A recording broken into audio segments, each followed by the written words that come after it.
Аз съм Елена и днес ще представя моя микрофон, който всъщност е ето този микрофон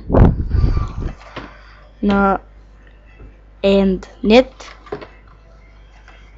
Микрофон на обикновен с както виждате тук, микрофона може да се завърти на 360 градуса с най-нормален кабел, дълъг около 1 метър. Микрофон е в черен цвят с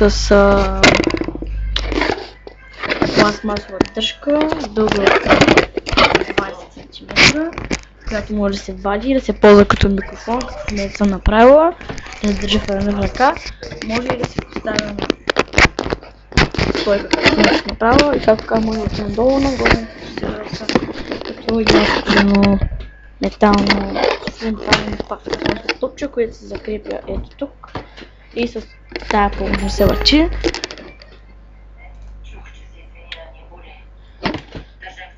И да, това съм се от микрофона.